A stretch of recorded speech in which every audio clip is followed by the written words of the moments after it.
ಕರ್ನಾಟಕ ರಾಜ್ಯಾದ್ಯಂತ ಜನವರಿ 28ರಿಂದ ಫೆಬ್ರವರಿ 3ರವರೆಗೆ ಎಲ್ಲ ಜಿಲ್ಲೆಗಳಲ್ಲಿ ಒಣ ಹವೆ ಮುಂದುವರಿಯುವ ಹೆಚ್ಚಿನ ಸಾಧ್ಯತೆ ಇದೆ.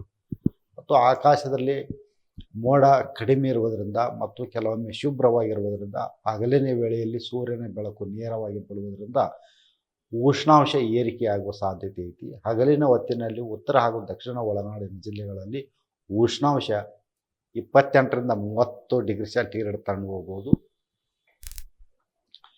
ಮತ್ತು ಕರ್ನಾಟಕದ ಉತ್ತರ ಹಾಗೂ ದಕ್ಷಿಣ ಒಳನಾಡಿನ ಎಲ್ಲ ಜಿಲ್ಲೆಗಳಲ್ಲಿ ಕನಿಷ್ಠ ಉಷ್ಣಾಂಶ ಸುಮಾರು 14ರಿಂದ 16 ಡಿಗ್ರಿ ಸೆಂಟಿಗ್ರೇಡ್ ತಣ್ಣು ಹೋಗ್ಬೋದು.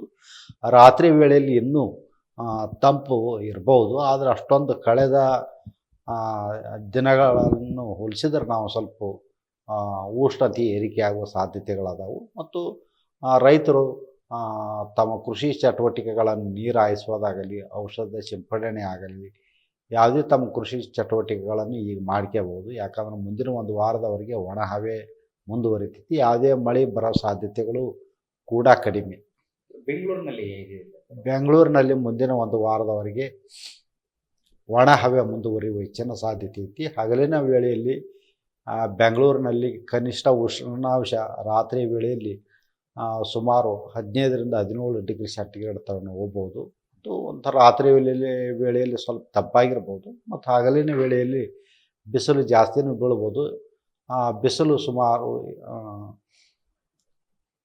ಇರುವುದರಿಂದ ಮುಂದಿನ ಒಂದು ವಾರದವರೆಗೆ ಗರಿಷ್ಠ ಉಷ್ಣಾಂಶ ಹಗಲಿನ ವೇಳೆಯಲ್ಲಿ ಸುಮಾರು 28ರಿಂದ 30 ಡಿಗ್ರಿ ಸೆಂಟಿಗ್ರೇಡ್ ತನಕ ಹೋಗುವ ಸಾಧ್ಯತೆಗಳದಾವೆ. ವಾಹನ, ರೈಲು ಸಂಚಾರ, ವಿಮಾನ ಹಾರಾಟದಲ್ಲಿ ವ್ಯತ್ಯಯ ಆಗುತ್ತೆ.